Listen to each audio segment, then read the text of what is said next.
भगवते वासुदेवाय। ओम नमो भगवते वासुदेवाय। ओम नमो भगवते वासुदेवाय। हरे कृष्णा।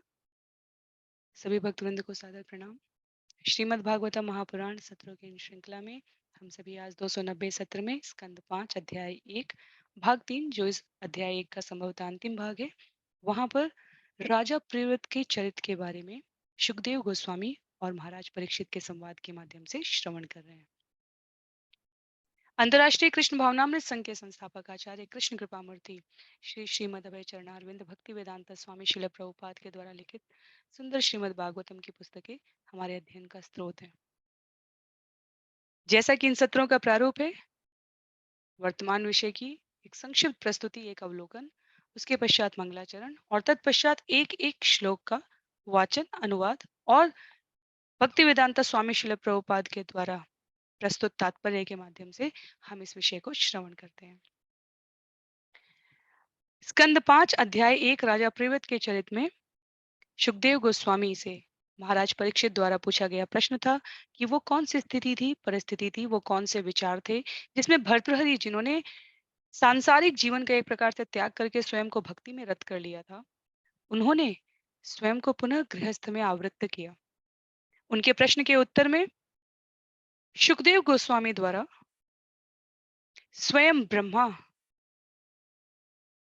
प्रियव्रत के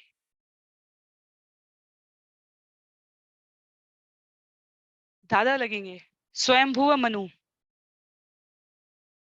स्वयंभुव मनु के, क्षमा कीजिए, प्रियव्रत के दादा लगेंगे ब्रह्मा जी, स्वयंभुव मनु ब्रह्मा जी सबने आकर प्रियव्रत से वार्ता की है।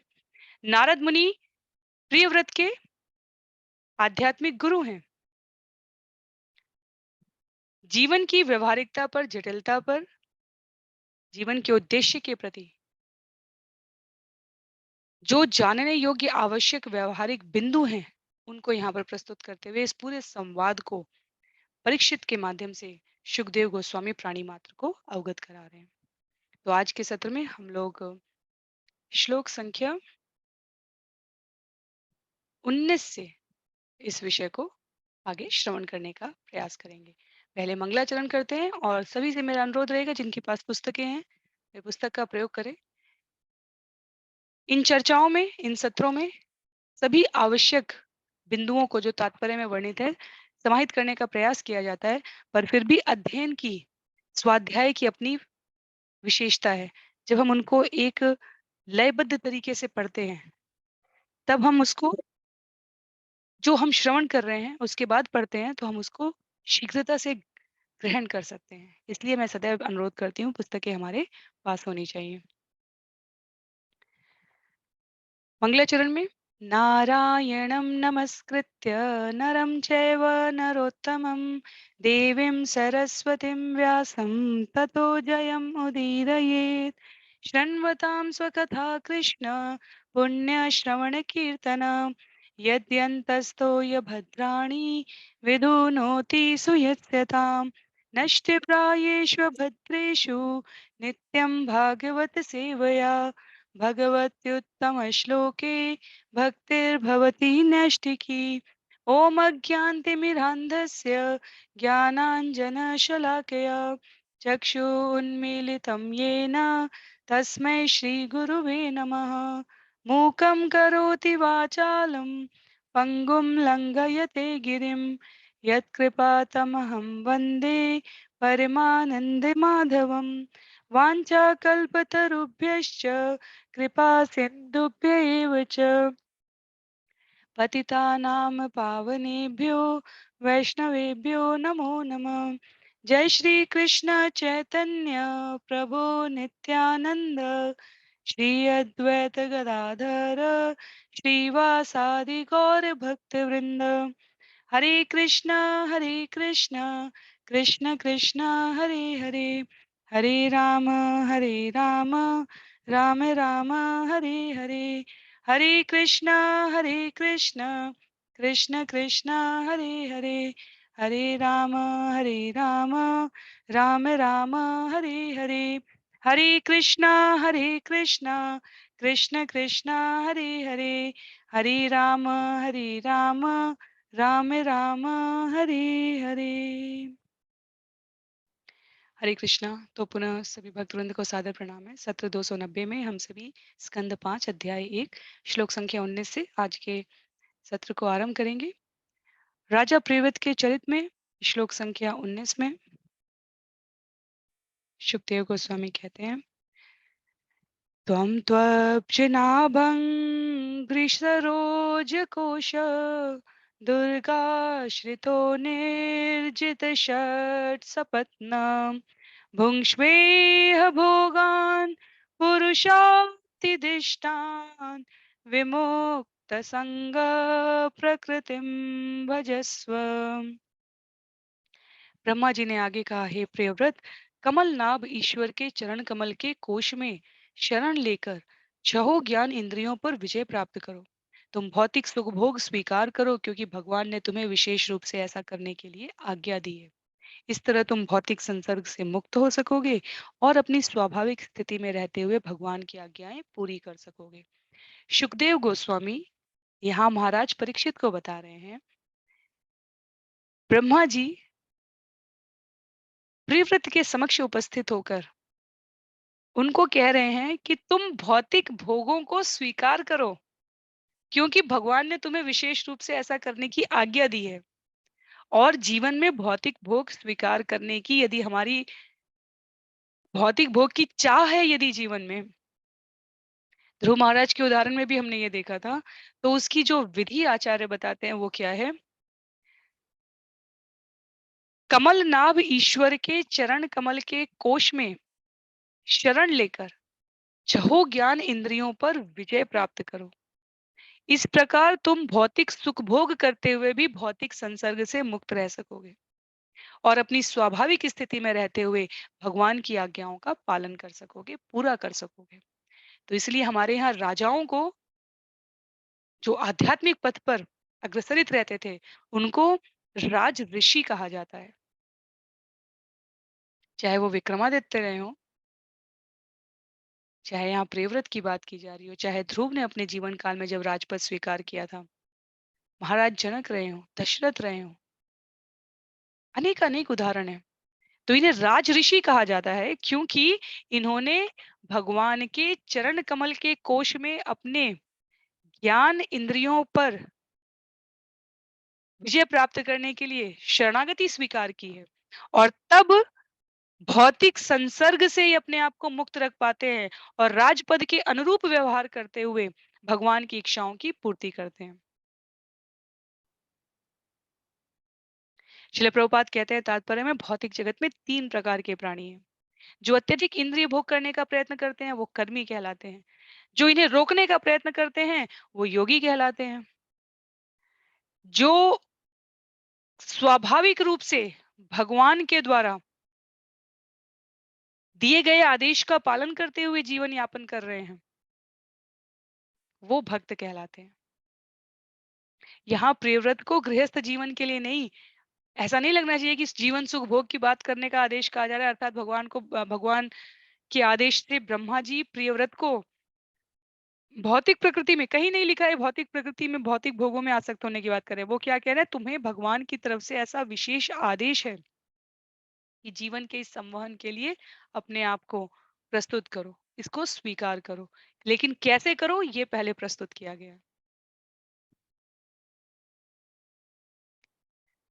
इसी श्रीमद् भागवतम के स्कंद 10 के 14वें अध्याय का 58वां श्लोक श्रील प्रभुपाद यहाँ तात्पर्य में उद्धृत करते हुए कहते हैं, समाश्रिता ये पदपल्वप्लवम् महत्पदं पुण्य यशो मुरारे भवाम्बुधीवत्स पदं परम पदं पदं पदं यद्विपदां न तेषाम्। जिसने भगवान के चरण कमलों में शरण ग्रहण की है, उसके लिए प्रत्येक वस्तु सरल हो जाती है। और कितना आश्वासन चाहिए हमें भगवान से, भगवान के शब्दों में। यहाँ तक कि इस भवसागर भवाम बुद्धि का संतरण गोकुर के समान सरल हो जाता है। ऐसे भक्त के लिए उस स्थान में जहाँ प्रतिपद पर बाधा हो, रहने का प्रश्न ही नहीं उठता है। गोस्वामी तुलसीदास जी भी श्री रामचरितमानस में कहते हैं कि भगवान की शरणागत में रहने वाले जीव के लिए ये भव सागर, इतना बड़ा जो सागर लगता है वो क्या हो जाता है, गोखुर गाय के नाखून के समान। बस जैसे हम बस ऐसे क्रॉस कर लें उसे, इतना सरल हो जाता है, क्योंकि भगवान योगक्षेम वहाम्यम का आश्वासन देते हैं। तो भक्त के लिए प्रतिपद पर बाधा हो इसका प्रश्न ही नहीं उठता, क्योंकि भगवान के चरण में रहने वाले, शरणागति में रहने वाले, शरणागति में रहने का अर्थ क्या हुआ, जैसा भगवान ने कहा वैसा आचरण करने वाले, व्यवहार करने वाले। भगवान ने कहा मन मना भव मत भक्तो, मेरी पूजा करो, मुझे स्मरण करो, मुझ पर अपना चित्त एकाग्र करो, अपने समस्त कार्यों को मुझे समर्पित करो। समर्पित करने का अर्थ क्या हुआ, जिस जो जो भी ऐश्वर्य है भगवान का, हमारे पास बुद्धि है, ज्ञान है, विवेक है, श्रम है, शक्ति है, शरीर है, धन है, सामर्थ्य है, जो भी है उसका प्रयोग भगवान की प्रसन्नता के लिए करो। भगवान के द्वारा जो संस्तुत कार्य हैं उनको करने के लिए करो। इसका अर्थ होता है मन मना भव मत भक्त, भगवान की शरणागति में रहना। तो हमें श्रील प्रभुपाद कह रहे हैं वास्तविक कर्तव्य के रूप में क्या करना है, भगवान की आज्ञा का पालन करना है। प्रकृतिम भजस्व नहीं करना है। यहाँ पर स्वाभाविक रूप से हमें भगवत सेवा में अपने आप को प्रस्तुत करना है। तो ब्रह्मा जी प्रियव्रत को एक प्रकार से उपदेश दे रहे हैं कि अपनी मूल स्थिति में भगवान के चिरंतन दास के रूप में बने रहो। और यदि भगवान की इच्छा का पालन करते रहोगे, आज्ञा का पालन करते रहोगे, तो भौतिक भोग के बीच में भी रहते हुए कभी भी अधोगति को प्राप्त नहीं होगे।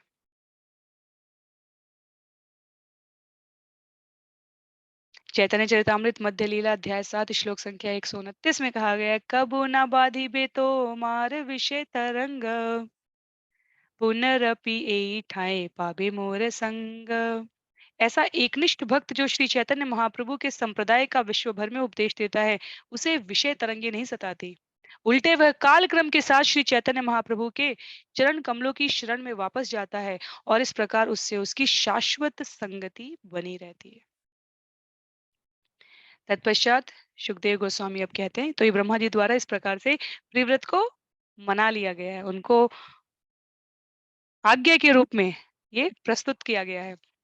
श्री शुक उवाच इति समभिहितो महाभागवतो भगवत त्रिभुवन गुरोरनुशासनात्मनो लघुतया अवनशिरोधरो बाढ़मीति सबहुमान मुवाह। यहाँ पर कहा गया, श्री सुखदेव गोस्वामी ने आगे कहा,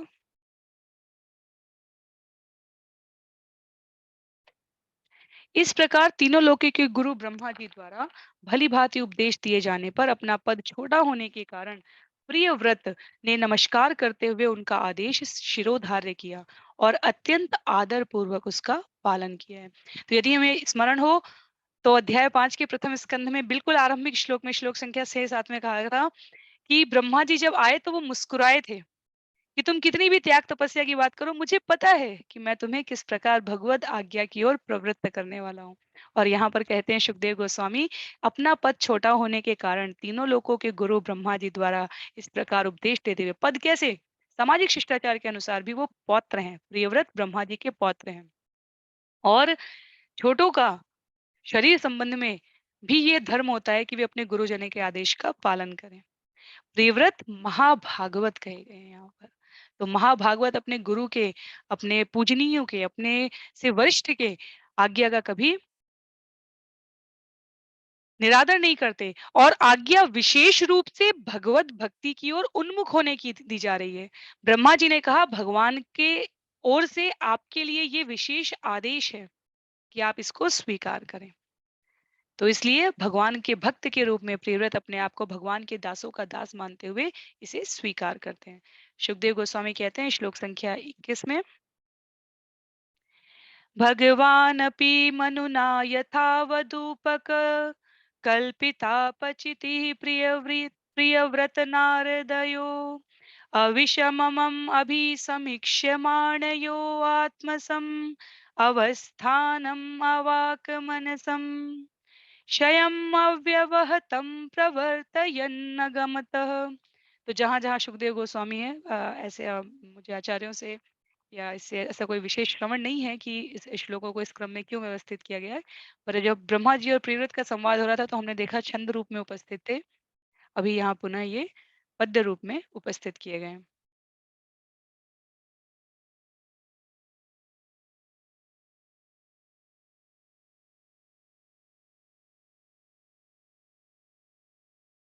एक बार उसको गा के यदि प्रयास करना है तो भगवानपि भगवानपि मनुना यथावतुपकल्पित अपचितिः प्रियव्रत नारदयो अविष्ममम् अभिसमीक्ष्यमाणयो आत्मसमवस्थानम् अवाक मनसांशयम् अव्यवतं प्रवर्तयनागमत्। तो भी एक शब्द एक्स्ट्रा है, पर फिर भी हम लोग इस प्रकार पढ़ सकते हैं। इसके पश्चात मनु ने ब्रह्मा जी को संतुष्ट करते हुए विधिवत पूजा की। प्रियव्रत तथा नारद ने भी किसी प्रकार का विरोध दिखाए बिना ब्रह्मा जी की ओर देखा। प्रियव्रत से उसके पिता की मनौती स्वीकार कराकर ब्रह्मा जी अपने धाम सत्यलोक को चले गए, जिसका वर्णन भौतिक मन तथा वाणी से परे है। तो वहां पर उस पर्वत पर जहाँ प्रियव्रत उपस्थित थे, कौन कौन थे? नारद मुनि थे, स्वयंभू मनु थे और ब्रह्मा जी आते हैं। ये चारों हैं। तो ब्रह्मा जी ने क्या किया? यहाँ पर लिखा है स्वयंभू मनु को संतोष प्रदान, उनके पिता की मनौती स्वीकार कराकर। मनु की इच्छा थी कि प्रियव्रत शासन करें, तो ब्रह्मा जी पिता के रूप में, मनु के पिता के रूप में, और मनु प्रियव्रत के पिता के रूप में वहां उपस्थित है, और नारद मुनि गुरु के रूप में उपस्थित है। तो मनु को अत्यधिक संतोष हुआ कि ब्रह्मा जी ने उनके पुत्र प्रियव्रत को जगत के शासन का भार संभालने के लिए राजी कर लिया है।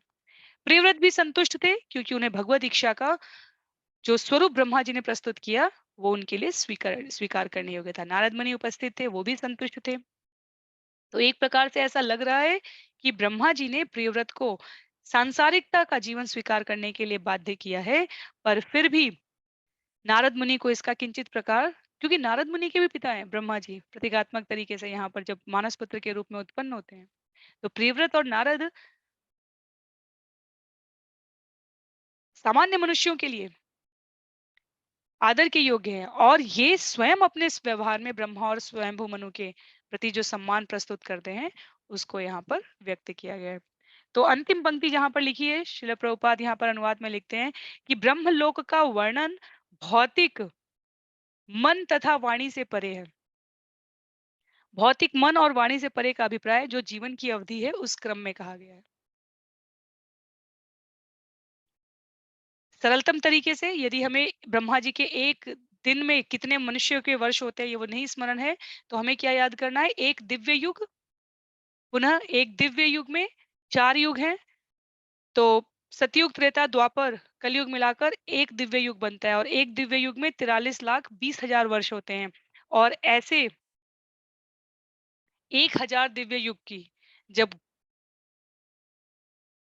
गुणात्मक संख्या में प्राप्त होती है, वो तो वो ब्रह्मा जी के 12 घंटे होता है। तो सरलतम 1000 दिव्य युग के जो मनुष्य वर्ष हैं, वो वास्तव में ब्रह्मा जी के 12 घंटे होते हैं। तो एक दिव्य युग में कितने वर्ष होते हैं मनुष्यों के? 43,20,000, और उसमें 1000 का गुणा किया हमने तो जो संख्या प्राप्त होती है वो 12 घंटे हुए, और उसमें दुगना कर दें तो ब्रह्मा जी का एक दिन बराबर था 311 ट्रिलियन जो खरब वर्ष बताए जाते हैं, करीब करीब 311.04 करीब उसके। तो ये हमारी वाणी और मन की बुद्धि के परे है, हम इसको कल्पना भी नहीं कर सकते। जैसे तुलना की जाती है कि एक बरसात में जो कीड़े छोटे-छोटे हो जाते हैं बहुत अधिक वर्षा होने पर, और वो प्रकाश के स्रोत के पास अपने आप को, जैसे बल्ब के पास, बिजली के साधन के पास, मशाल, दिया, लालटेन जो भी कहिए उसके पास अपने आप को हिट करते रहते हैं बार-बार, और सुबह जब हम देखते हैं तो वो मर चुके होते हैं। तो मनुष्य के जीवन की अवधि में उन कीट-पतंगों का जीवन नगण्य है। वैसे ही ब्रह्मा जी के जीवन की अवधि में मनुष्यों का जीवन नगण्य है। इसलिए हम कहा गया है कि वाणी और बुद्धि के परे है। उसके पश्चात तो जहाँ पर भी तत्व आएगा वहाँ हम लोग चर्चा करेंगे, जहाँ सरलता से कथा बढ़ेगी आगे, वहाँ हम लोग अनुवाद का और संक्षिप्त तात्पर्य का आश्रय लेकर बढ़ते चलेंगे। श्लोक संख्या 22 में कहा है, मनो अपि परेणेव प्रतिसन्धित मनोरथः सुर ऋषिवर अनुमतेन आत्मजमा अखिल धरा मंडल स्थित गुप्तय आस्थाप्य स्वयं अति विषय विष जलाशयाशया उपर रामः। मैं इनको किसी भी तरीके से गा के नहीं बना पा रही हूँ। आप में से यदि कोई इनको गा के छंदबद्ध तरीके से प्रस्तुत कर सकता है तो आप निश्चित रूप से जहाँ भी जुड़े हैं वहां से संप्रेषित कर सकते हैं। ब्रह्मा जी की सहायता से, इस प्रकार ब्रह्मा जी की सहायता से स्वयंभुव मनु का मनोरथ पूर्ण हुआ। उन्होंने महर्षि नारद की अनुमति से अपने पुत्र को समस्त भूमंडल के पालन का भार सौंप दिया और इस तरह स्वयं भौतिक कामनाओं की अति दुस्तर तथा विषमय सागर से निवृत्ति प्राप्त कर ली है। तो उत्तानपाद और प्रियव्रत में प्रियव्रत के बारे में यहाँ पर उल्लेख करते हुए सुखदेव गोस्वामी परीक्षित महाराज को बता रहे हैं कि स्वयंभुव मनु अत्यधिक प्रसन्न है क्योंकि ब्रह्मा जी ने अपनी उपस्थिति से पुत्र प्रियव्रत को राज्यभार संभालने के लिए राजी कर लिया।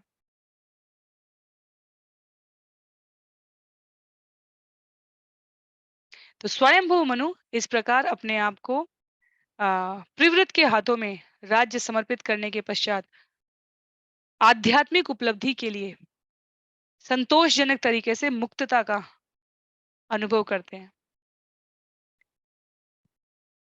और श्रील प्रभुपाद लिखते हैं कि स्वयंभू मनु और प्रिवृत का इतिहास बताता है कि कितने आदर्श राजा के रूप में उन्होंने निस्वार्थ भाव से राज्य का संचालन किया, अर्थात अत्यंत ही सार्थक तरीके से। सुरर्षि वर अनुमतेन, जब नारद मुनि ने देखा कि स्वयं ब्रह्मा चाहते हैं भगवत आदेश की इच्छा अनुसार कि प्रियव्रत शासन करे तो उन्होंने किंचित भी विरोध नहीं किया, क्योंकि नारद गुरु के रूप में क्या चाहते थे कि प्रियव्रत समस्त विषयों से मुक्त रहें। और जब ब्रह्मा जी ने ये कहा कि अपने चरणारविंद छठों छओ मन इंद्रियों को भगवान के चरण कोश पर चरणारविंद पर समर्पित रखने से आप इस भौतिक जगत के सुख सागर में अपने आप को आबद्ध नहीं महसूस करेंगे, तो गुरु के रूप में नारद मुनि भी संतुष्ट थे। तो क्यों सुखदेव गोस्वामी ये प्रयास कर रहे हैं? आचार्य कहते हैं सुखदेव गोस्वामी का ये प्रयास स्पष्ट करने के लिए इसलिए है कि जब भगवान की इच्छा का पालन करने के लिए जीव अपने आप को उद्यत करता है, तब कितनी भी विषमताएं दिखें, व्यक्ति से व्यक्ति का मतभेद दिखे, पर वो मनभेद की स्थिति नहीं होती, क्योंकि मन तो समर्पित है भगवान की प्रसन्नता के लिए। मतभेद हो सकता है, मन भेद नहीं होता, वहां दुविधा नहीं होती, वहां जिज्ञासा होती है। नारद मुनि को स्वयंभुव मनु के द्वारा प्रियव्रत को राजकाज में लगाने की उत्सुकता देखकर अपने शिष्य की रक्षा करने के उत्तरदायित्व का बोध था कि वो भौतिक जगत में आबद्ध न हो जाए। पर जब स्वयं ब्रह्मा जी द्वारा उपस्थित होकर इसके लिए आश्वस्ति दी गई, तो गुरु के रूप में नारद मुनि की स्वीकृति रही है। तो आरंभ में हमें ऐसा लगता है कि ब्रह्मा जी और स्वयंभू मनु एक तरफ हो गए, नारद मुनि और प्रियव्रत एक तरफ है। पर जब इस पूरे घटनाक्रम का समापन हो रहा है तो क्या दिखाया जा रहा है? सभी संतुष्ट हैं। नारद भी अत्यंत प्रसन्न हुए। अंतिम पंक्ति में लिखते हैं श्रील प्रभुपाद यहाँ पर तात्पर्य में, श्लोक संख्या 23 में, इति ह वावसः जगति पतिरीश्वरे ईक्षयाधिनिवेशित कर्मधिकार अखिल जगत बंध ध्वंसन पर परानुभावस्य भगवतः आदिपुरुषस्याङ्घ्रि युगलानवरत ध्यानानुभावेन परिरन्धित कषायाशयो अवदातोऽपि मानवर्धनो महतां महितलम् अनुशशासः। भगवान की आज्ञा का पालन करते हुए महाराज प्रियव्रत सांसारिक कार्यों में अनुरक्त रहने लगे, किंतु उन्हें सदैव भगवान के उन चरण कमलों का ध्यान बना रहा जो समस्त भौतिक आसक्ति से मुक्ति दिलाने वाले हैं। यद्यपि महाराज प्रियव्रत समस्त भौतिक कल्मशों से विमुक्त थे, किंतु अपने बड़ों का मान रखने के लिए ही वे इस संसार पर शासन करने लगे। तो इस प्रकार व्यवहार रूप में महाराज प्रियव्रत किस प्रकार से अपने आप को उद्यत करते हैं इस जगत में, मान वर्धनो महतात, श्रेष्ठ जनों के प्रति सम्मान प्रकट करने के लिए श्रील प्रभुपाद कहते हैं केवल एक व्यक्ति के प्रति नहीं, श्रेष्ठ जनों के प्रति, स्वयं वो मनु के प्रति, ब्रह्मा के प्रति, स्वयं भगवान के लिए कहा गया कि भगवान ने आदेश दिया है उनके प्रति सम्मान व्यक्त करने के लिए। तो स्वाभाविक रूप से उनमें कोई आकर्षण नहीं था भौतिक जगत के सुख और स्वार्थ के लिए, पर भगवान की प्रसन्नता के लिए, जैसे श्रील प्रभुपाद कहते हैं अर्जुन ने किया। अर्जुन की कोई राजनीतिक कार्यों में भाग लेने की, कुरुक्षेत्र में युद्ध करने की, सैनिकों को अनावश्यक रूप से मारने की, पितामह और गुरुजनों को जो घर के बड़े हैं, वृद्ध हैं, उनको हानि पहुंचाने की उनकी कोई रुचि नहीं थी। पर भगवान के कहने पर उन्होंने अपने कर्तव्य का अच्छे ढंग से पालन किया है। इस प्रकार प्रियव्रत महाराज यहाँ पर संसार से कोई सरोकार ना रखते हुए भक्ति के द्वितीय स्तर पर उतरते हैं, ताकि विश्व भर में भगवान की महिमा का उपदेश कर सके। तो अब उनकी कार्य प्रणाली के संबंध में व्यक्त करते हुए यहाँ पर कहा गया है, अथ च दुहितरं प्रजापते विश्वकर्मण उपयेमि बर्हिष्मतिं नाम तस्यामुहु वाव आत्मजानात्म समानशील गुणकर्म रूप वीर्य दारान्दशा भावयां बभूव कन्यां च यवीव सिजमूर्जस्वतीं नाम। तदंतरम महाराज प्रियव्रत ने प्रजापति विश्वकर्मा की कन्या बर्हिष्मति से विवाह किया।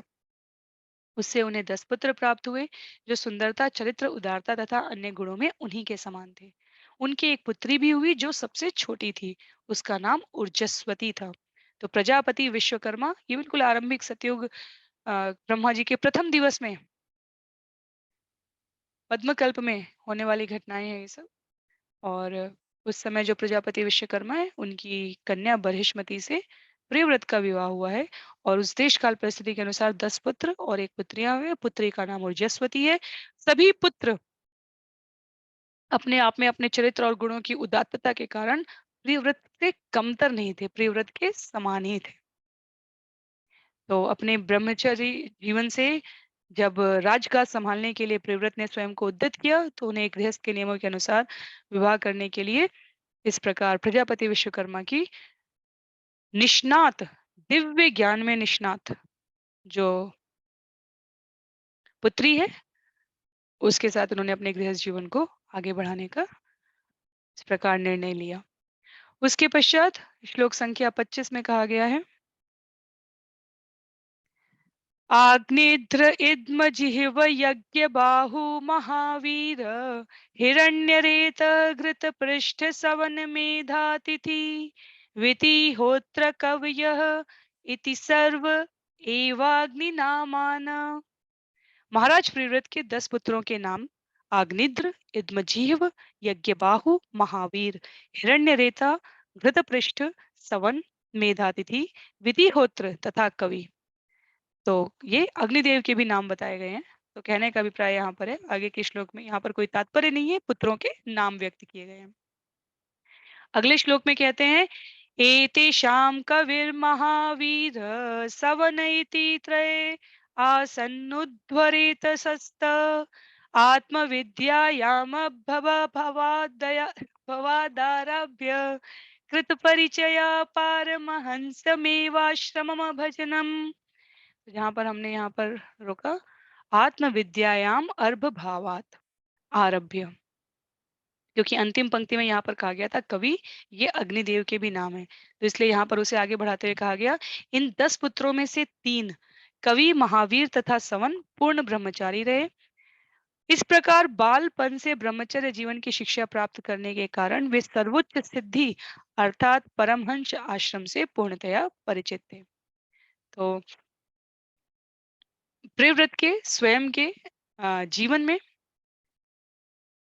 नारद मुनि के संरक्षण में, उनके मार्गदर्शन में गृहस्थ से विरत रहकर ब्रह्मचर्य जीवन की महत्ता का उल्लेख किया गया। इस प्रकार जब प्रियव्रत के 3 पुत्रों ने स्वयं को सांसारिक जीवन से विरक्त रखना चाहा, तो उन्हें प्रियव्रत की पूरी संस्तुति प्राप्त थी।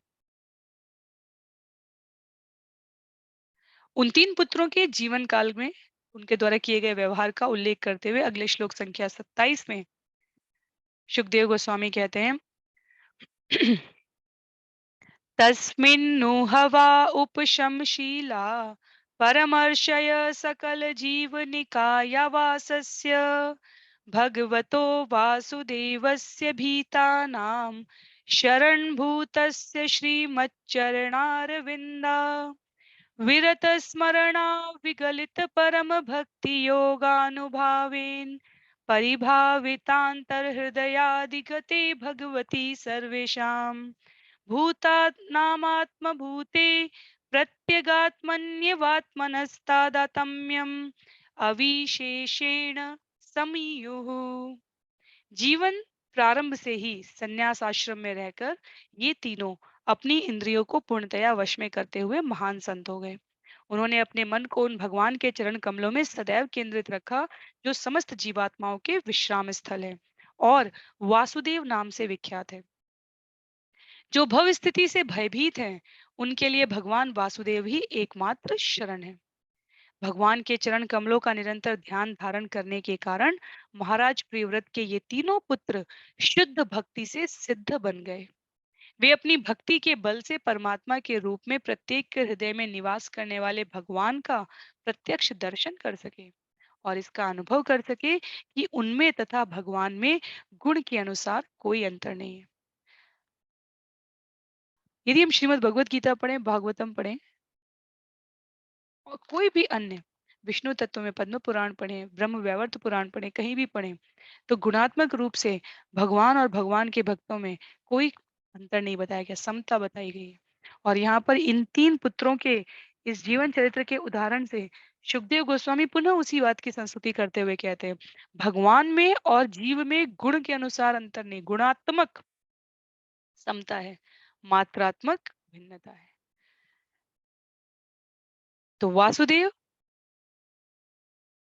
जो सभी के आश्रय स्थल है, परमात्मा के रूप में भगवान परमात्मा, ब्रह्म जो तीन अवस्था बताई गई है उनके स्वयं को प्रस्तुत करने के तरीके में, उसमें उन्होंने भगवान के प्रत्यक्ष दर्शन किए। प्रियव्रत के इन तीन पुत्रों के बारे में यहाँ पर कहा गया। उसके पश्चात थोड़ा आध्यात्मिक दर्शन देते हुए श्रील प्रभुपाद यहाँ पर ब्रह्म संहिता का उल्लेख करते हैं और कहते हैं, प्रेमाञ्जनक्षुरित भक्ति विलोचनेन सन्तः सदैव हृदयेषु विलोकयन्ति यं श्यामसुन्दरमचिन्त्यमगुणस्वरूपम् गोविन्दमादिपुरुषं तमहं भजामि। सिद्ध योगी जिसे सत या साधु कहते हैं, सदा अपने हृदय में भगवान का प्रत्यक्ष दर्शन कर सकता है। श्याम सुंदर श्री कृष्ण स्वयं को स्वांशों द्वारा विस्तार देते हैं और इस तरह भक्त अपने हृदय में निरंतर उनका दर्शन पा सकता है।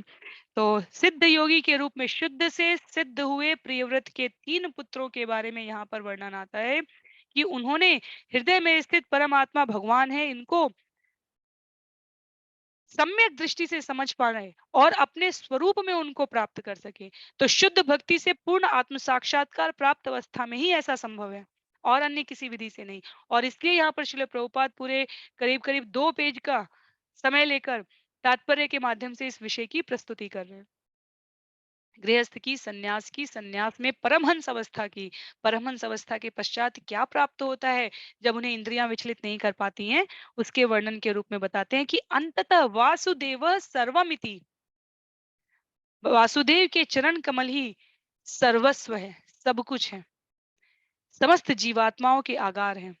जब देह पंच तत्व में विलीन होती है, जब ये सृष्टि भगवान गर्भस्थ कर लेते हैं, जब इसको पुनः सृजित करते हैं, इन सब के केंद्र में विष्णु देव तत्व, वासुदेव तत्व ही है। तो इसलिए कवि, महावीर और सवन, इन तीन पुत्रों के बारे में कहा गया कि ये भगवान वासुदेव श्री कृष्ण के चरणारविंद में सदैव ध्यानस्थ रहे और इस प्रकार वो पूर्ण साक्षात्कार कर पाए शुद्ध भक्ति के द्वारा परम भगवान से। उसके पश्चात श्लोक संख्या 28 में, तो कई बार हम 3 पंक्तियां पढ़ रहे हैं यहाँ पर, कई बार हमें सिर्फ 1 पंक्तियां मिल रही हैं। तो मैं देखना चाह रही हूँ अगर हम लोग इसको गा सके।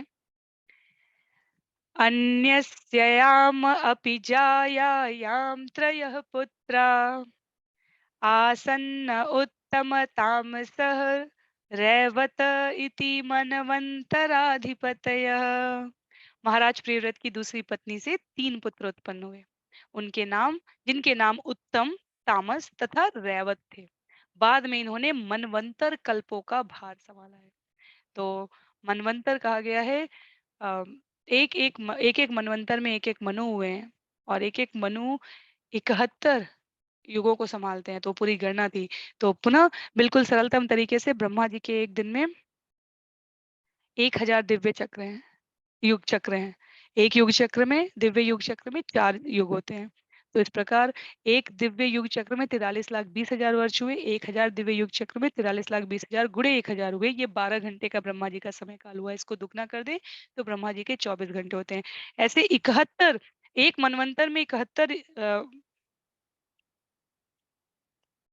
ब्रह्मा जी के एक दिन ब्रह्मा जी के एक दिन में 14 मनवंतर आते हैं और एक मनु के जीवन काल में 71 दिव्य युग कहे गए हैं। तो प्रत्येक युग में 43,20,000 वर्ष हुए, तो 71 जो युग हुए हैं वो एक मनवंतर हुआ है। तो मनवंतर मनु का शासन अर्थात मनवंतर अर्थात एक मनु के शासन का जीवन का शासन काल। तो समस्त मनु श्रील प्रभुपाद लिखते हैं प्रायः प्रियव्रत के ही वंशज रहे और इनमें से जो 3 हैं उत्तम, तामस तथा रैवत, इनका यहाँ विशेष उल्लेख हुआ है। तत्पश्चात श्लोक संख्या 29 में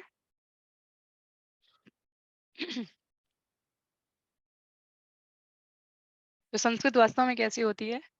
अगर हमें गाने के लिए ना मिले तो छंद के रूप में, तो पद्य के रूप में हम उसे इस प्रकार पढ़ते हैं। एवं एवमुपशम अयनेषु स्वतनयेषु अथ जगतीपति जगतीम अर्बुदानि एकादश परिवत्सराणाम् अव्याहत अखिल पुरुष कार सार संभृत दो दंड युगल आपीड़ितः मौर्विगुणस्तनीत विरमित धर्म प्रतिपक्षः बर्हिष्मत्या च अनुदिनम् एधमान प्रमोद प्रसरण यौषिण्य वीणा प्रमुषिता हासावलोक रुचिर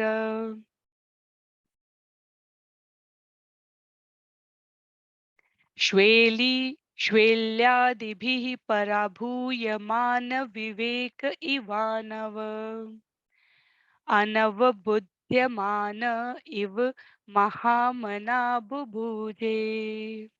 इस प्रकार से कवि महावीर तथा समन के परमहंस अवस्था में भली भांति प्रशिक्षित हो जाने पर महाराज प्रियव्रत ने 11 अर्बुद वर्षों तक ब्रह्मांड पर शासन किया। जिस समय वे अपनी बलशाली भुजाओं से धनुष की डोरी खींचकर तीर चढ़ा लेते थे, उस समय धार्मिक जीवन के नियमों को न मानने वाले उनके विपक्षी विश्व पर शासन करने के उनके अद्वितीय शौर्य से डरकर न जाने कहां भाग जाते थे। वे अपनी पत्नी बरहिष्मति को अगाध प्यार करते थे और समय बीतने के साथ ही उनका प्रणय भी बढ़ता गया। अपनी स्त्रियोचित वेशभूषा, उठने बैठने, हंसी तथा चितवन से महारानी बरहिष्मति उन्हें शक्ति प्रदान करती थी। इस प्रकार महात्मा होते हुए भी वे अपनी पत्नी के स्त्रियोचित व्यवहार में हो गए। वे उसके साथ सामान्य पुरुष सा आचरण करते, किंतु वे वास्तव में महान आत्मा थे। जब नारद मुनि कृष्ण पुस्तक में अध्याय आता है, जब नारद मुनि भगवान श्री कृष्ण का गृहस्थ जीवन देखते हैं, व्यवहार देखते हैं, तो उन्हें उन्हें दिखता है भगवान जिस रानी के महल में उपस्थित हैं उसके साथ बिल्कुल तन्मयता से उसी के साथ पूर्णतया अपने आप को प्रस्तुत रखते हैं। तो आचार्य कहते हैं कि महापुरुषों के इस प्रकार के व्यवहार से सामान्य जीवों को भ्रमित होने की आवश्यकता नहीं है। तो एक तरफ महाराज प्रियव्रत अपने असाधारण और अद्वितीय शौर्य से वर्णाश्रम धर्म को दृढ़ बनाए रखे थे। उनका जीवन इतना अनुशासित और दृढ़ संकल्प से पूरित था कि उन्हें लड़ने की आवश्यकता ही नहीं पड़ी। केवल जहां वो धनुष की प्रत्यंचा डोरी चढ़ा लेते थे, वहां समाज से सभी प्रकार के अनर्थकारी तत्व नष्ट हो जाते थे, समाप्त हो जाते थे। और इस प्रकार का जीवन बनाए रखने के लिए शिला प्रभुपाद यहाँ स्पष्ट रूप से कहते हैं कि उन्हें उनकी पत्नी बरहिष्मति से पूर्णतः सहयोग प्राप्त था।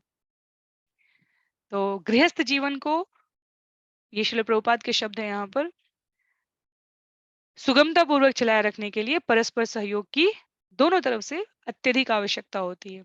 और जहां इस प्रकार की सुचारू रूप से कर्तव्य पालन करने के भाव की प्रदीप्तता नहीं होती, वहां जीवन में निरुत्साहित प्रवृत्ति जन्म लेती है। तो 11 अर्बुद वर्ष तक शासन किया है प्रियव्रत महाराज ने।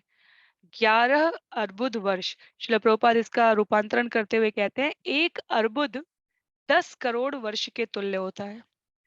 तो पुनः हमारे मन और बुद्धि की कल्पना के परे है। 10 करोड़ वर्ष एक अर्बुद होता है, ऐसे 11 अर्बुद वर्षों तक उन्होंने शासन किया है। श्लोक संख्या 30 में,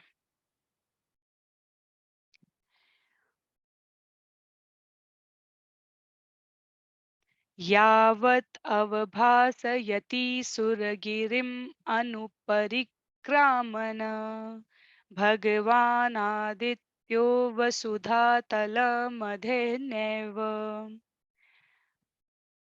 प्रतपति प्रतपतेर्धेनावक्षादयति तथा हि भगवत् उपासना उपचिताति पुरुष प्रभाव तत् अनभिनन्दन समजवेन रथेन ज्योतिर्मयेन रजनीमपि दिनं करिष्यामीति सप्तकृत्व वस्तरणीम् अनुपर्यक्रामत द्वितीय इव पतंगः। इस प्रकार सुचारू रूप से राज्य करते हुए राजा प्रियव्रत एक बार परम बलशाली सूर्यदेव की परिक्रमा से असंतुष्ट हो गए। सूर्यदेव अपने रथ पर आरूढ़ होकर सुमेरु पर्वत की परिक्रमा करते हुए समस्त लोगों को प्रकाशित करते हैं। किंतु जब सूर्य उत्तर दिशा में रहते हैं तो दक्षिण भाग को कम प्रकाश मिलता है, और जब सूर्य दक्षिण दिशा में रहता है तो उत्तर भाग को कम प्रकाश मिलता है। राजा प्रियव्रत को यह स्थिति नहीं भाई, इसलिए उन्होंने संकल्प किया कि ब्रह्मांड के उस भाग में जहां रात्रि है वहां वे दिन कर देंगे। उन्होंने एक प्रकाशमान रथ पर चढ़कर सूर्यदेव की कक्षा का पीछा करके अपनी इच्छा पूर्ण की। वे ऐसे विस्मयजनक कार्यकलाप इसलिए कर पाए क्योंकि उन्होंने भगवान की उपासना के द्वारा शौर्य अर्जित किया था। तो जब हम ऐसा सुनते हैं महाराज पृथु के जीवन काल में, जब हमने सुना था स्कंद 4 में कि कैसे उन्होंने पृथ्वी को धोने का, उन्हें लगा कि मेरी प्रजा प्रयास कर रही है पर उन्हें उतना उस अनुपात में पृथ्वी द्वारा अनुत्पादन करके नहीं दिया जा रहा है। तो उन्होंने कहा कि वो पृथ्वी को मारने के लिए, पृथ्वी के पीछे पृथ्वी भाग रही है अ, पृथु से रक्षा करने के लिए, जबकि पृथु स्वयं भगवान का शक्ति विस्तार स्वरूप है। तो ये जो एक एक घटनाएं होती है, ये वास्तव में भगवान की लीला होती है। वो उस प्रकार से स्वयं या तो स्वांश में या तो विभिन्न अंश में, या तो अपने अंश के द्वारा या अपने अंशों के अंश विभिन्न अंशों के रूप में व्यक्त होकर ऐसी आश्चर्यजनक लीलाएं करते हैं। इसलिए यहाँ पर कहा गया भगवान की उपासना के द्वारा अर्जित शौर्य से प्रियव्रत इस प्रकार का कार्य कर पाए, दिन को रात कर देना, रात को दिन कर देना। ये हमारे एक लोकोक्ति में भी इसे कहा जाता है। तो प्रियव्रत के शौर्य के कारण ऐसी लोकोक्ति प्रचलित है। श्रील प्रभुपाद कहते हैं कि भगवान की उपासना से भक्त कितना शक्तिशाली हो सकता है। भगवान स्वयं योगेश्वर है। जहाँ भगवान है वहां विजय है, धन है, ऐश्वर्य है। ये सब कुछ श्रील प्रभुपाद की पंक्तियां ये स्पष्ट करने के लिए कि भक्त के लिए कुछ भी असाध्य नहीं है, भक्त के लिए कुछ भी अलभ्य नहीं है, भक्त के लिए कुछ भी दुर्लभ है, अर्थात उसकी पहुंच से दूर नहीं है, क्योंकि वो पूर्ण पुरुषोत्तम योगेश्वर भगवान श्री कृष्ण का उपासक होता है। तो ऐसी आश्चर्यजनक वस्तुएं प्राप्त हो सकती है भक्त को जिसकी वैज्ञानिक कल्पना भी नहीं कर सकते। वर्तमान जीवन में तो उसकी अनुभूति भी नहीं की जा सकती। जब पारस चिंतामणि का उल्लेख आता है, सनातन गोस्वामी के पास ब्राह्मण पहुंचता है काशी से महादेव से ये कहकर कि मुझे ऐसा रत्न चाहिए जिससे मेरी गरीबी दरिद्रता दूर हो जाए, और महादेव सनातन गोस्वामी के पास भेज देते हैं। ब्राह्मण इतनी लंबी यात्रा करके पहुंचता है वृंदावन, काशी से वृंदावन, और सनातन गोस्वामी कहते हैं कहीं पीछे पड़ा होगा वो पत्थर, लेकर प्रसन्नता पूर्वक प्रयोग करके सफलता देखकर वो ब्राह्मण जब कुछ दूरी पर पहुंचता है तो सोचता है इतनी सहजता से मुझे चिंतामणि दे दिया, इसके पास निश्चित, इसका अर्थ है उनके पास निश्चित रूप से इससे बेहतर कुछ है। और सनातन गोस्वामी के पास उन्होंने कहा आपके पास ऐसा क्या है जो आपके लिए चिंतामणि का कोई महत्व नहीं। तो उन्होंने कहा पहले ये चिंतामणि फेंक दो फिर मैं बताता हूँ क्या है। और उन्होंने कहा मेरे पास ये पारस पत्थर की चिंतामणि नहीं है, मेरे पास हरिनाम चिंतामणि है। तो उसी प्रकार भक्त को ऐसी आश्चर्यजनक वस्तुएं प्राप्त होती हैं कि बड़े से बड़े वैज्ञानिक इसकी कल्पना भी नहीं कर सकते। तो क्योंकि वैसे भी इस स्कंद में हमें पृथ्वी की गति, सूर्य की गति, पृथ्वी की स्थिति, सूर्य की गति, सूर्य के चक्र, इन सब का विशेष वर्णन आएगा। तो प्रियव्रत द्वारा इस प्रकार का जो यहाँ व्यवहार किया गया है, श्रील प्रभुपाद इसके लिए प्रियव्रत के शौर्य का हम अर्थ समझ सकें, इसलिए स्पष्ट रूप से बताते हैं कि हमें समझना पड़ेगा कि सूर्य की स्वयं की ये जो परिक्रमा है, ये कितनी दिव्य है, और प्रियव्रत वैसा ही रेप्लिका जिसे हम कहते हैं, वैसा ही प्रतिरूप रूप में रथ बना सके और परिक्रमा कर सके सूर्य की गति से, ये अपने आप में कितनी दिव्य बात है।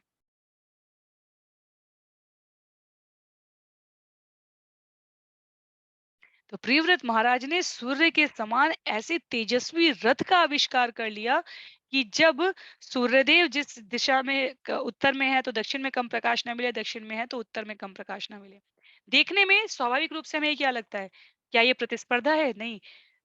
प्रियव्रत सूर्यदेव की रथ की दिशा में गमन करके इस बात को इस बात का आकलन कर पा रहे हैं कि किस समय कहाँ प्रकाश कम है।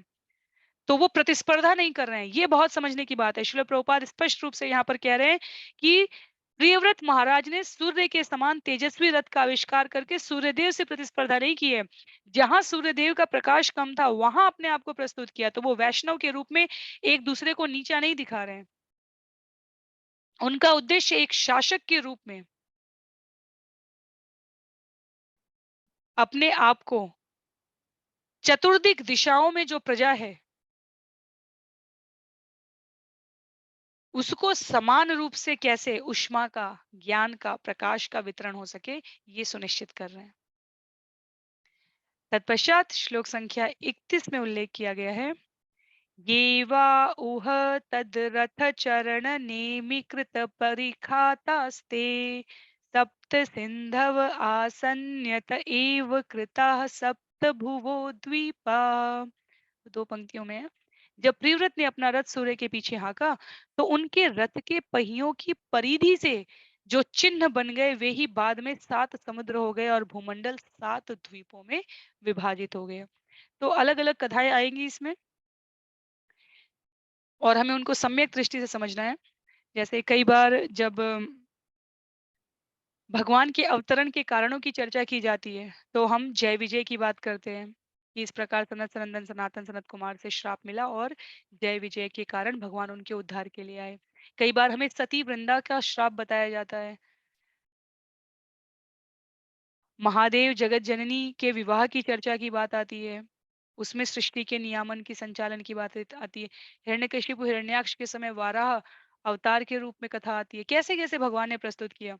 तो आचार्यों से जब पूछा गया कि वास्तव में इनमें से कौन सा कारण होता है, तो अलग अलग युगों में भगवान उपस्थित होते हैं, ये परम सत्य है। और कारण जैसे वामन देव भी, हमने जब वामन देव की कथा श्रवण की थी, जब दिति और अदिति के क्रम में, तब भी हमने श्रवण किया था वहां पर कि एक से ज्यादा वामन अवतार हुए हैं। उनमें से ये बलि वाला जो हमारे निकटतम भूतकाल का है वो हमें पता है, पर उससे पहले भी वामन अवतार हुए थे, दूसरे राजा के लिए हुए थे। ये कथा भी हमने श्रवण की है। उसी प्रकार यहाँ पर जब भूमंडल 7 द्वीपों में विभाजित होने की और 7 समुद्र बनने की बात हो रही है, तो उसकी एक कथा के रूप में ये कथा है कि प्रियव्रत ने सूर्य के रथ के समकक्ष एक रथ बनाया और जब रथ के पहियों की परिधि, क्योंकि वो उत्तर में है तो दक्षिण में, दक्षिण में है तो उत्तर में, भूमंडल के तरफ जब वो गतिमान हो रहे हैं, तो उस विभाजन से ये 7 द्वीप और 7 समुद्र बने हैं।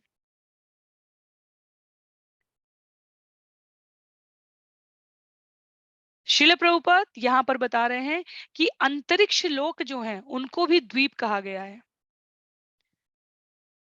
और इस भूमंडल पर भी सागर में जो द्वीप है उनसे हम परिचित होते हैं। तो 14 लोक वास्तव में जो 7 द्वीप और 7 समुद्र कहे जा रहे हैं यहाँ पर, ये 14 लोक आकाश रूपी सागर के द्वीप बताए जा रहे हैं। और इस प्रकार सूर्य के पीछे रथ हाँकते हुए प्रियव्रत ने जो 7 विभिन्न सागर तथा लोकों की सृष्टि की, उसे भूमंडल या भूलोक कहा गया। भूलोक के ऊपर भूवर्लोक है, भूवर्लोक के ऊपर स्वर्गलोक है। जब 14 लोकों को हम लोग श्रवण करते हैं, तो हमने ये श्रवण किया है। तो इस प्रकार प्रियव्रत के शौर्य का यहाँ पर उल्लेख है।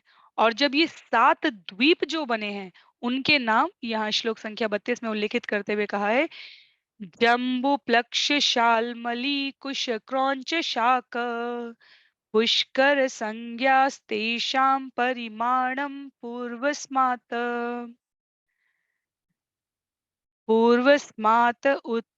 उत्तरहो यथा संख्यं द्विगुणमानेन बहिः समन्तत उपकीप्तः। 7 द्वीपों के नाम हैं जम्बू, प्लक्ष, शाल्मली, कुश, क्रौंच, शाक तथा पुष्कर। प्रत्येक द्वीप अपने से पहले वाले द्वीप से आकार में दुगना है और एक तरल पदार्थ से घिरा है जिसके आगे दूसरा द्वीप है। अगले सत्र में यदि संभव रहेगा तो हमारे आचार्यों द्वारा इन द्वीपों की स्थिति समझने के लिए किसी भी सत्र में यदि संभव रहा, अन्यथा मैं सीधे ग्रुप में वो मैसेज भेज दूंगी। आप लोग वो फोटो देख सकते हैं जिसमें एक द्वीप से दूसरे द्वीप में अंतर आकार के रूप में एक 2 डायमेंशन में हम कैसे समझ सकते हैं उसका उल्लेख है। तो प्रत्येक द्वीप अपने से पहले वाले द्वीप से दुगने आकार का बताया गया है और 2 द्वीपों के मध्य एक तरल पदार्थ बताया गया है। अभी आगे इसका वर्णन आएगा। तरल पदार्थ केवल पानी नहीं कहा गया है, वहां पर दूध है, घी है, उसके बारे में उल्लेख किया जाएगा। तो जम्बू द्वीप सबसे पहले बताया गया, जम्बू, उसके पश्चात प्लक्ष, फिर शाल्मली, फिर कुश, फिर क्रौंच, शाक तथा पुष्कर। तो प्लक्ष जम्बू से दुगने आकार का है। ये सब आगे के श्लोक में भी बताया जाएगा। मैं सिर्फ एक रूपरेखा हमारे दिमाग में स्पष्ट हो जाए इसके लिए कह रही हूँ यहाँ पे। शारोद्वेक्षुर सोद सुरोद घृतोद क्षीरोद उदधि मंडो दशुष्टो दह सप्त जलधय सप्त द्वीप परिखा इवाभ्यंतर द्वीप समाना एकैकश्येन यथानुपूर्वं सप्तस्वपि बहिर्द्वीपेषु पृथक् परित उपकल्पिताः तेषु जम्ब्वादिषु बर्हिष्मति पतिः अनुव्रतानात्मजानाग्निध्रेद्मम् जिह्वयज्ञबाहु हिरण्यरेतो धृतपृष्ठमेधातिथिवि वीतिहोत्र संज्ञान्यथा संख्ययने एकस्मिन्नेकमेवाधिपतिं विदधे। तो यहाँ उल्लेख है, ये सातों समुद्र क्रमशः खारे जल, ईख के रस, सुरा, घृत, दुग्ध, मट्ठा तथा मीठे पेय जल से पूर्ण है। तो खारे जल से आरंभ होते हुए गन्ने का रस, सुरा, घृत, दुग्ध, मट्ठा तथा मीठे पेय जल से पूर्ण है। सभी द्वीप इन सागरों से पूर्णतया घिरे हैं और प्रत्येक समुद्र घिरे हुए द्वीप के समान चौड़ा है। रानी बरहिष्मति के पति महाराज प्रियव्रत ने इन द्वीपों का एक क्षत्र राज्य अपने पुत्रों को दे दिया, जिनके नाम क्रमशः आग्निद्र, इद्मजीव, यज्ञबाहु, हिरण्यरेता, घृतपृष्ठ, मेधातिथि तथा वितिहोत्र थे। इस प्रकार अपने पिता के आदेश से ये सभी राजा बन गए। वास्तव में जब हम पहली बार श्रवण करते हैं तो हमें थोड़ा सा आश्चर्य होता है, थोड़ा सा, अगर सही अर्थों में कहें तो थोड़ा सा अविश्वास होता है और बहुत ज्यादा आश्चर्य होता है। वर्तमान में जैसे अंटार्कटिक, आर्कटिक, जो हमारा उत्तरी ध्रुव दक्षिण ध्रुव कहा जाता है, इस भूगोल का, इस पृथ्वी का, यदि आप गूगल करेंगे, यदि आप सर्च करेंगे, तो जहाँ जीवन की स्थितियां बिल्कुल विरल हैं, मनुष्य सरवाइव नहीं कर सकता, अपना अस्तित्व नहीं बचा सकता, जहां पर ये जो आकार पृथ्वी का जो बताया जाता है और जहां पर कई देशों की सेनाएं नियुक्त हैं वॉलंटरी रूप से, क्योंकि उस एक सीमा के पश्चात जीव मनुष्य जा नहीं सकते, व्यवस्था ही नहीं है। तो आप इसको इसको सर्च करके देख सकते हैं। वहां इस बात का विश्वास आता है। जम्बू द्वीप, ये जो भूमंडल, जम्बू द्वीप में खारे जल से आवृत है। तो समुद्र का जल क्या है? खारा है। आगे जब प्लक्ष की बात आएगी तो हमें एक-एक, और आप अगर अगर प्रियव्रत के पुत्रों के नाम देखें यहाँ पर, 10 में से 3 पुत्र ब्रह्मचारी हुए, 7 पुत्रों को 7 अलग-अलग द्वीपों का शासन दिया गया है। जहाँ खारा जल है वहाँ अग्निद्र बनाए गए हैं ईख के रस के साथ। तो नाम कितना मिल रहा है? ईख के रस के साथ इद्म जिह्व है, यज्ञबाहु सुरा के साथ है, हिरण्य रेता। तो इस प्रकार हिरण्य रेता, घृत पृष्ठ, मेधा तिथि, वितिहोत्र, वितिहोत्र मीठा जल, मेधा तिथि मट्ठा, इस प्रकार से पुत्रों के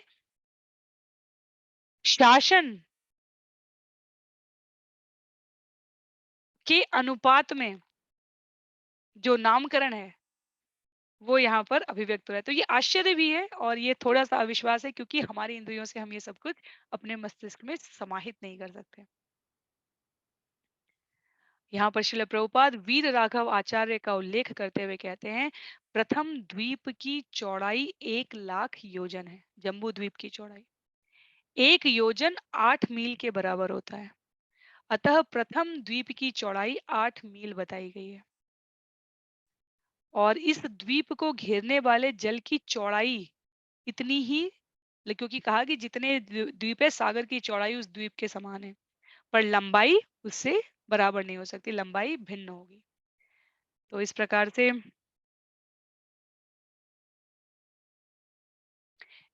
से अभी अभी ये सारे लोक जम्बू द्वीप का अलग से उल्लेख आएगा, और संक्षिप्त में अन्य राजाओं के, अन्य पुत्रों के राज्यों का उल्लेख आएगा। जम्बू द्वीप का, आग्नेय का विशेष रूप से उल्लेख मिलेगा हमें। तो इस प्रकार सूर्य की गति का गमन करते, क्योंकि भगवान ने विशेष सेवा के लिए प्रियव्रत को चुना था, जो हमने श्रवण किया, वो चुनाव भगवद इच्छा से इस प्रकार 7 द्वीप, 7 समुद्र अ, के निर्माण के लिए है, और 7 पुत्रों को उस प्रकार से उन्हें उसका शासन समर्पित करने के लिए। तो एक बार के सत्र में हमने श्रवण किया था कि मुझे स्पष्ट नहीं था, लेकिन मुझे हल्की सी स्मृति में था कि शुक्राचार्य की पुत्री का नाम देवयानी था, और अगले श्लोक में जो प्रियव्रत की पुत्री है ऊर्जस्वती, उसके विवाह का उल्लेख करते हुए यहाँ पर कहा गया है, दुहितरम चोर्जस्वतीम नामोशन से प्रायक्षत्यस्यामासीन देवयानी नाम काव्यसुता। उसके बाद राजा प्रियव्रत ने अपनी पुत्री ऊर्जस्वती का विवाह शुक्राचार्य से कर दिया, जिनके गर्भ से देवयानी नामक पुत्री उत्पन्न हुई है। तो यहाँ श्लोक संख्या 34 में हमें इसका उल्लेख मिला है। श्लोक संख्या 35 में, नैवं विदः पुरुषकार उरुक्रमस्य पुंसां तदङ्घ्रिरजसा जितषड्गुणानां चित्रं विदुर विगतः सकृदाददीत यन्नामधेयमधुना स जहाति बंधम। हे राजन, जिस भक्त ने भगवान के चरणारविंदों की धूलि में शरण ली है, वह षड विकारों अर्थात भूख, प्यास, शोक, मोह, जरा तथा मृत्यु के प्रभाव तथा मन समेत छहों इंद्रियों को जीत सकता है। किंतु भगवान के शुद्ध भक्त के लिए यह कोई आश्चर्य की बात नहीं है, क्योंकि चारों वर्णों से बाहर का व्यक्ति अर्थात अस्पृश्य व्यक्ति भी भगवान के नाम का एक बार उच्चारण कर लेने मात्र से भौतिक बंधनों से तुरंत छूट जाता है। तो प्रियव्रत के परिवार का, वंशजों का एक आरंभिक परिचय देने के पश्चात सुखदेव गोस्वामी परीक्षित महाराज को बताते हैं कि प्रियव्रत ये सब करने में इसलिए सक्षम रहे क्योंकि वो भगवान के शुद्ध भक्त बनने की ओर निरंतर प्रयत्नशील रहे। वो शुद्ध से सिद्धता की ओर प्राप्त कर चुके थे, और इसलिए सुखदेव गोस्वामी के इस भाव को श्रील प्रभुपाद तात्पर्य में व्यक्त करते हुए कह रहे हैं कि कहीं महाराज परीक्षित को राजा प्रियव्रत के चरित्र से, जैसा हमने कहा था, असाधारण आश्चर्यजनक कार्यकलाप के प्रति संदेह न उत्पन्न हो। इसलिए सुखदेव गोस्वामी एक क्षण ठहर कर पुनः भगवत भागवत चरित्र पर, भगवान के भक्तों के चरित्र पर आते हुए कहते हैं कि प्रियव्रत के लिए सब कुछ संभव है, क्योंकि वे भगवान के भक्त हैं, उन भगवान के जिन्हें उरुक्रम कहा गया है। उरुक्रम वास्तव में वामन देव का नाम है, जिन्होंने 3 पग से सारी पृथ्वी को, 3 क्या 2 ही पग से नापा था, पूरी पृथ्वी को नाप कर अद्भुत कार्य किया था। और तीसरे के लिए उन्होंने स्वयं बलि महाराज ने आत्मनिवेदनम अपने आप को प्रस्तुत किया था।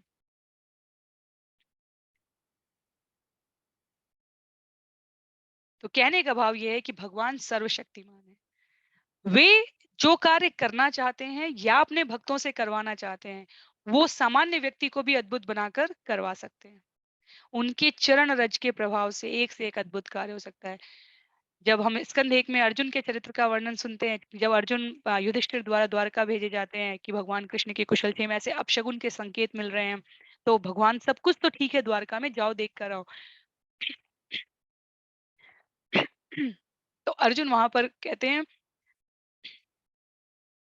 मेरे पास वही गांडीव है, मेरे पास वही रथ है, मैं वही अर्जुन हूं जो कुरुक्षेत्र में बड़े बड़े वीरों का सामना कर सका। और आज मैं सामान्य जो लुटेरे थे उस समय, जो रानियों को परेशान कर रहे थे कृष्ण की, उन्होंने बोला मैं इनसे अपने आप को, इनके समक्ष में अपने आप को इतना साधारण पा रहा हूँ। अंतर क्या है? भगवान की दिव्यता का। वहां कृष्ण मेरे साथ खड़े थे। तो सामान्य मनुष्य के लिए जो अकल्पनीय है, भगवत भक्त, इसीलिए भगवान के भक्त कुछ भी करने का श्रेय खुद को नहीं देते। ये भी एक बहुत सुंदर बिंदु है, हमें इस पर मनन करना चाहिए। इसलिए क्योंकि उन्हें पता है उनकी जो शरणागति है उसके प्रभाव से वो जो कुछ भी अगम्य करने में अपने आप को दिख रहे होते हैं, उसके लिए उन्हें सदा भाव होता है कि वो निमित्त मात्र हैं, करवाने वाले भगवान हैं, वो चुनते हैं।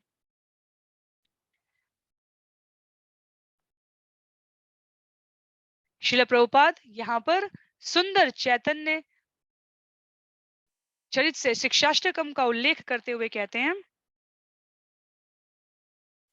अयि नंद तनुज किंकरम पतितं मां विषमे भवाम्बुधो कृपया तव पाद पंकज स्थिति धूलि सदृशम विचिंतये। हे नंद महाराज के पुत्र, मैं आपका चिरंतन दास हूँ, न जाने किस प्रकार इस जन्म मरण के सागर में गिर गया हूँ। तो आप मुझे क्या करिए, कृपा करके मुझे इस सागर से उठाकर अपने चरण कमल की एक धूली बना लीजिए।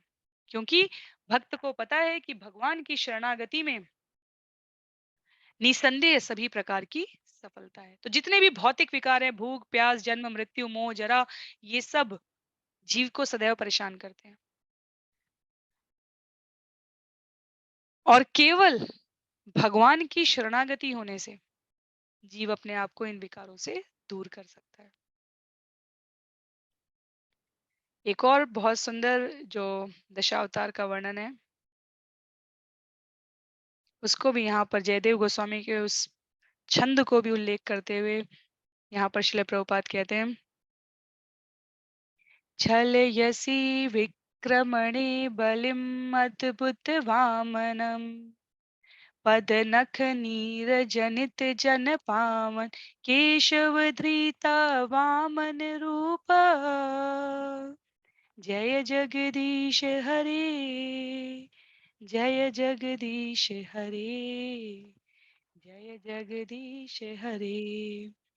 तो यहाँ पर आप जो ये दशावतार की सुंदर प्रार्थना है जयदेव गोस्वामी द्वारा, उसका एक छंद है। क्योंकि हमने वामन देव का उल्लेख किया, तो श्रील प्रभुपाद यहाँ पर कहते हैं कि भगवान भक्तों के अमंगल को हर लेते हैं। इसलिए जब आचार्य कहते हैं कि भगवान का नाम लेने से, भगवान के चरित्र का श्रवण स्मरण करने से, भागवतों का श्रवण स्मरण करने से जीवन में समस्त प्रकार से मंगल होता है, शुभता का आविर्भाव होता है, तो हमें इस पर संशय नहीं करना चाहिए। तो अंतिम कुछ छंद है इस अध्याय के।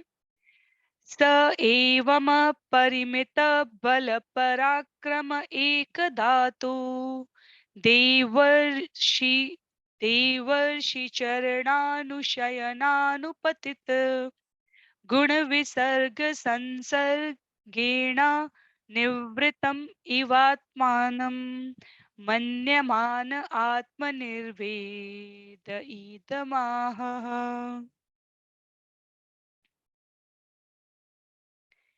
इस प्रकार अपने पूर्ण पराक्रम तथा प्रभाव से भौतिक ऐश्वर्य का भोग करते हुए महाराज प्रियव्रत एक बार यह सोचने लगे कि यद्यपि मैं महामुनि नारद के समक्ष आत्मसमर्पण कर चुका था और वास्तव में कृष्ण भावनामृत के मार्ग पर था, किंतु मैं अब न जाने क्यों फिर से भौतिक कार्यों के बंधन में फंस गया हूँ। इस प्रकार उनका मन अशांत हो उठा। वे विरक्त होकर बोलने लगे। तो पुनः ये भगवत इच्छा है, ये भगवत निमित्तता है। ये प्रियव्रत महाराज के चरित्र से ये उदाहरण दिया जा रहा है कि भौतिक जगत की जब तक आवश्यकता थी उनसे कार्य करवाने की, भगवान ने उनको अनुरक्त किया। और अब पुनः आवश्यकता आ गई, जब उन्हें ये स्मृति, ये भान देना अपने चरणों के में उनकी आसक्ति को और सुदृढ़ करने के लिए भगवान ने उनके जीवन में ये व्याकुलता दी है। क्या व्याकुलता दी? कि मैं क्यों इस मैं मानता हूं कि मैं अभी हमने श्रवण किया कि उन्हें लगा कि ब्रह्मा जी द्वारा दिया जा रहा आदेश, मुझे वरिष्ठता के क्रम में उनका पालन करना चाहिए, ये सब कुछ। तो भगवान उस प्रकार की स्मृति दे रहे हैं। और अब पुनः प्रियव्रत के जीवन में वो आकुलता आ गई, जहाँ उन्हें भगवत चरणारविंद से दूर होने की जो विकलता है, वो अतीव तीव्रता के साथ अनुभूत होने लगी। तो वो क्या कह रहे हैं?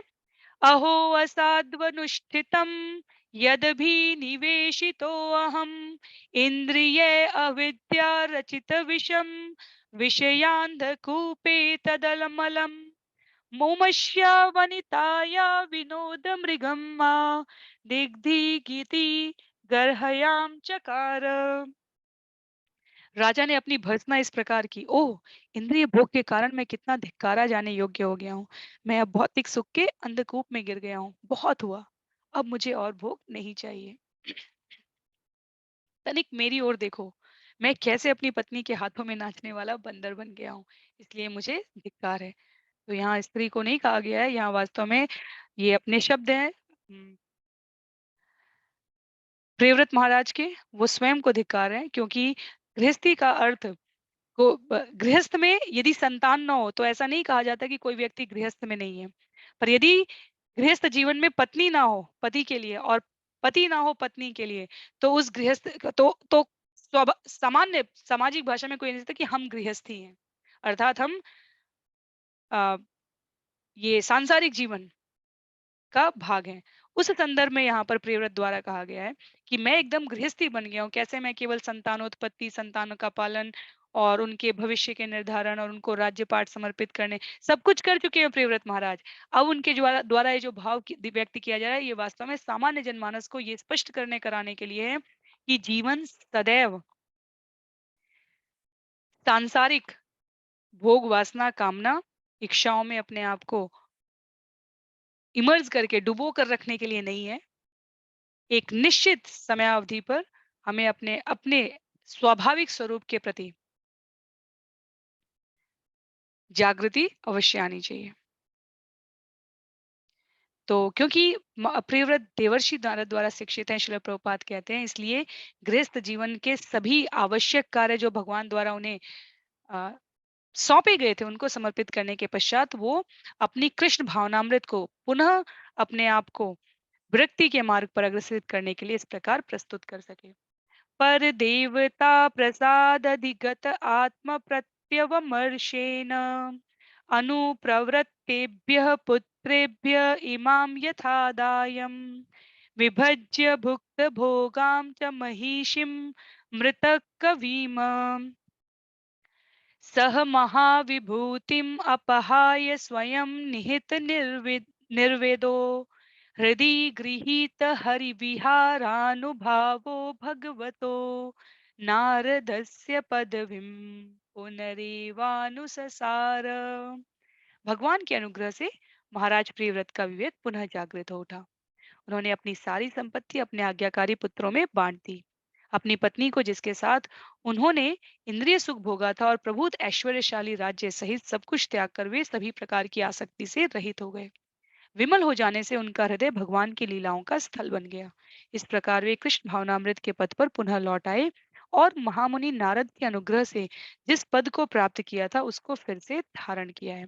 तो एक निश्चित समय पर, चाहे हम कर्दम ऋषि का जीवन देखें, चाहे यहाँ प्रियव्रत मुनि का जीवन देख रहे हैं, जब गृहस्थ आश्रम की आवश्यक जिम्मेदारियों का, उत्तरदायित्वों का वहन करने के पश्चात राजऋषि, महर्षि मनीषी स्वयं को पुनः अ, आध्यात्मिक पथ पर प्रस्तुत करते हैं, तो सामान्यतः हमने देखा है कि वो अपनी पत्नी की ओर साथ में ले जाने का कभी आग्रह नहीं कर रहे हैं। शास्त्रों में इसको स्पष्ट रूप से कहा गया है, कभी आग्रह नहीं है।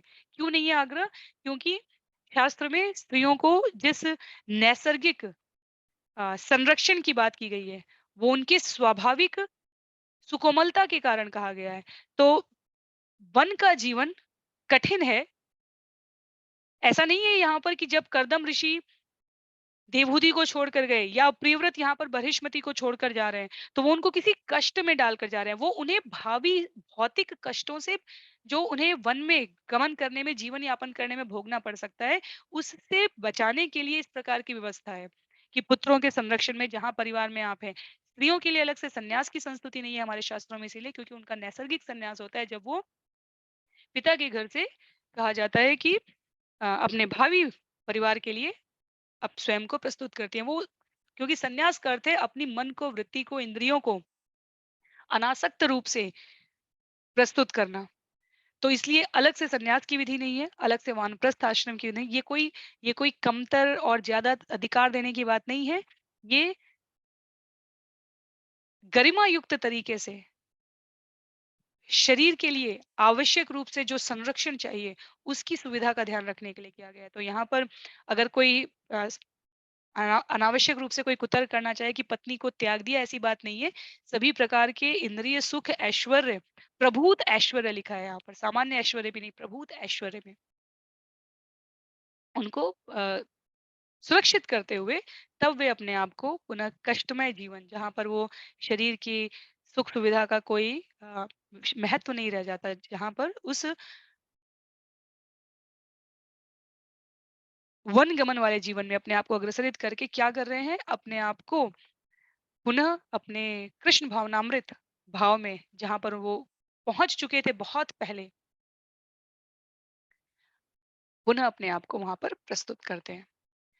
श्लोक संख्या 39 में कहा गया है, तस्य ह वात तस्य ह वा एते श्लोकाः प्रियव्रत कृतं कर्म को नु कुर्याद्विनीश्वरम् यो नेमि निम्ने अकरोक्षायां घ्नन सप्त वारिधीन।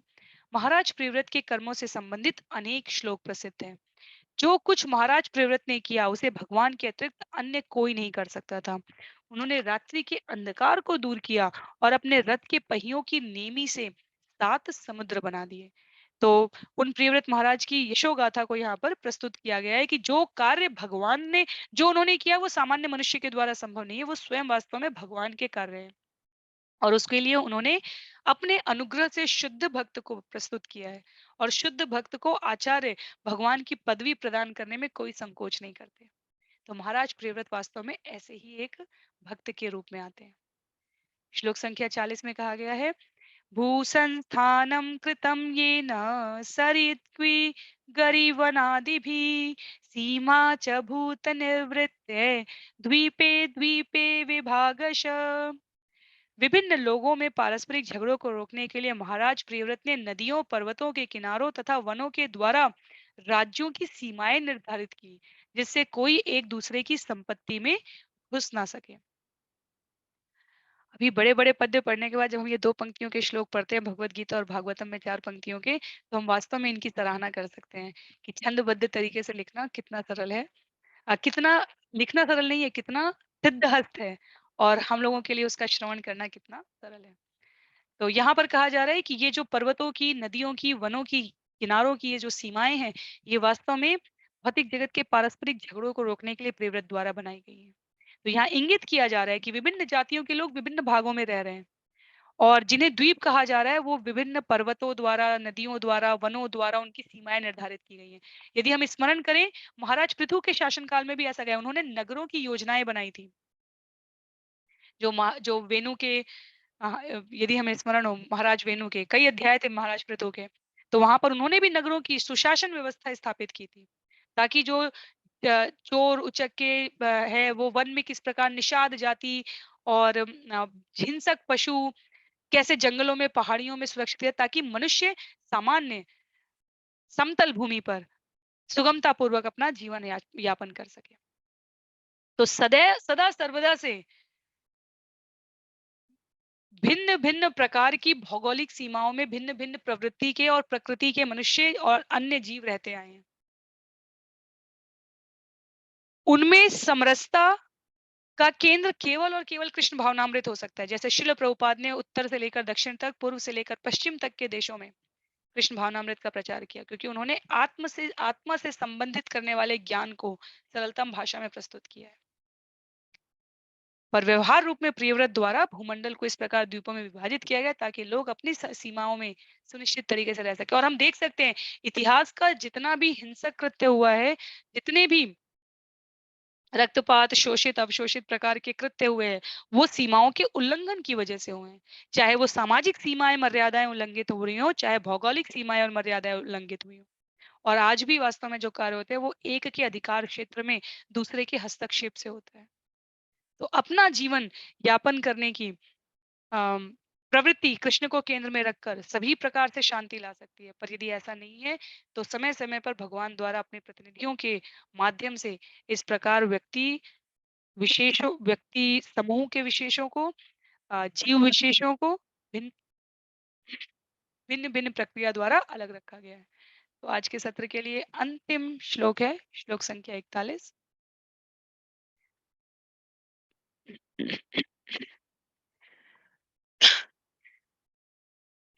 भौमं दिव्यं मानुषं च महित्वं कर्मयोगजं यश्चक्रे निर्योपम्यं पुरुषानुजनप्रिये।